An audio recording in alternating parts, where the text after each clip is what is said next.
Rise the lord. ప్రతిరోజు అనుదిన వాక్యం ద్వారా మీరెంతగానో బలపడుతున్నారని నేను ఆశిస్తున్నాను.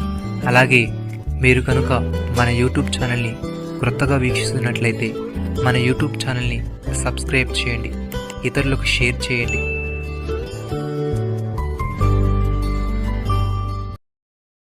ఆయన నీకు నోటి నిండా నవ్వు కలుగుజేయును, ప్రహర్షముతో నీ పెదవులను నింపును. యోబు గ్రంథము 8వ అధ్యాయము 22వ వచనం. ప్రియమైన సహోదరి సహోదరులారా, యెహోవా తన ప్రజయందు ప్రీతి గలవాడు. ఆయన దీనులను రక్షణతో అలంకరించును. భక్తులు ఘనత నుండి ప్రహర్షించుదురుగాక. వారు సంతోషభరితులై తమ పడకల మీద ఉత్సాహగానము చేదురుగాక. వారి నోట దేవునికి చేయబడు ఉత్సాహ స్తోత్రములున్నవి. భక్తుడి విధంగా అంటున్నాడు, సమస్త దేశములారా యెహోవాకు ఉత్సాహధ్వని చేయుడి, సంతోషముతో యెహోవాను సేవించుడి, ఉత్సాహగానము చేయుచు ఆయన సన్నిధికి రండి. యెహోవాయే దేవుడని తెలుసుకొనుడి. ఆయనే మనల్ని పుట్టించెను, మనం ఆయన వారము, మనం ఆయన ప్రజలము, ఆయన మేపు గొర్రెలము. కృతజ్ఞతార్పణలు చెల్లించుచు ఆయన గుమ్మములలో ప్రవేశించుడి. కీర్తనలు పాడుచు ఆయన ఆవరణములలో ప్రవేశించుడి. ఆయనను స్తుతించుడి, ఆయన నామమును గనపరచుడి. యెహోవా దయాళుడు నిత్యముండును, ఆయన సత్యము తరతరములుండును. ప్రియమైన సహోదరి సహోదరులారా, సడలిన చేతులను బలపరచుడి, త్రొట్టెళ్ళు మోకాలను దృఢపరచుడి. తత్తరిల హృదయముతో ఇట్లనుడి, భయపడక ధైర్యముగా ఉండుడి. ప్రతిదండన చేయుటకై మీ దేవుడు వచ్చుచున్నాడు. ప్రతిదండనను దేవుడు చేయదగిన ప్రతీకారమును ఆయన చేయును. ఆయనే వచ్చి తానే మిమ్మల్ని రక్షించును. గ్రుడ్డివారి కనులు తెరవబడును, చెవిటివారి చెవులు విప్పబడును. కుంటివాడు దుప్పు వలె గంతులు వేయును, మూగవాని నాలుక పాడును. అరణ్యంలో నీలుబుకును, అడవిలో కాలువలు పారును. ఎండమావులు మడుగులగును, ఎండిన భూమిలో నీటి బుగ్గలు పుట్టును. నక్కలు పండుకున్న వాటి ఉనికి పట్టులో జమ్మును, తుంగగడ్డియు మేతయు పుట్టును. అక్కడ దారిగానున్న రాజ్య మార్గము ఏర్పడును, అది పరిశుద్ధ మార్గమనబడును.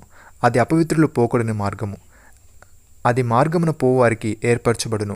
మూడులైనను దానిలో నడుచుచు త్రోవను తప్పక యొందురు. కీర్తనకారుడి విధంగా అంటున్నాడు, సియోనుకు తిరిగి వచ్చిన వారిని యెహోవా చెరలో నుండి రప్పించినప్పుడు మనము కనిన వారి వలె ఉంటిమి. మన నోటి నిండా నవ్వుండెను, మన నాలుక ఆనందగానముతో నిండి ఉండెను. అప్పుడు యెహోవా వీరి కొరకు గొప్ప కార్యములు చేసినని అన్ని జనులు చెప్పుకొనిరి.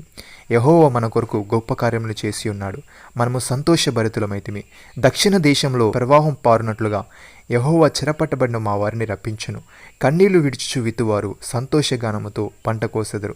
పిడికడి విత్తనములు చేత పట్టుకొని ఏడ్చుచు పో విత్తువారు సంతోషగానము చేయుచు పనులు మోసుకొని వచ్చును. ప్రియమైన సహోదరి సహోదరులారా, ఆశీర్వాదమునకు వారసులగుటకు మీరు పిలువబడితిరి గనుక కీడుకు ప్రతి కీడైనను దూషణకు ప్రతి దూషణను చేయక దీవించుడి. జీవమును ప్రేమించి మంచి దినములు చూడగోరువాడు చెడ్డదాన్ని పలుకకుండా తన నాలుకను, కపటపు మాటలు చెప్పకుండా తన పెదవులను కాచుకొనవలను. అతడు కీడు నుండి తొలగి మేలు చేయవలను, సమాధానం వెతికి దాన్ని వెంటాడవలను. ప్రభు కనులు నీతిమంతుల మీదను, ఆయన చెవులు వారి ప్రార్థనల వైపున ఉన్నవి గాని ప్రభు ముఖము కీడు చేయ వారికి విరోధముగా ఉన్నది. నమ్మిన వారు నాతో కలిసి ప్రార్థనలో ఏకీభవించండి. మమ్మల్ని మికిలిగా ప్రేమిస్తున్న మా ప్రియ పరలోకపు తండ్రి, నీవు మాకు నోటి నిండా నవ్వు కలుగు చేస్తుందని, ప్రహర్షముతో మా పెదవులు నింపెదవని, నీ భక్తుల నోట నీకు చేయబడు ఉత్సాహ స్తోత్రములు ఉన్నవని వ్రాయబడి ఉంది. తండ్రి, నీకు స్తోత్రములు.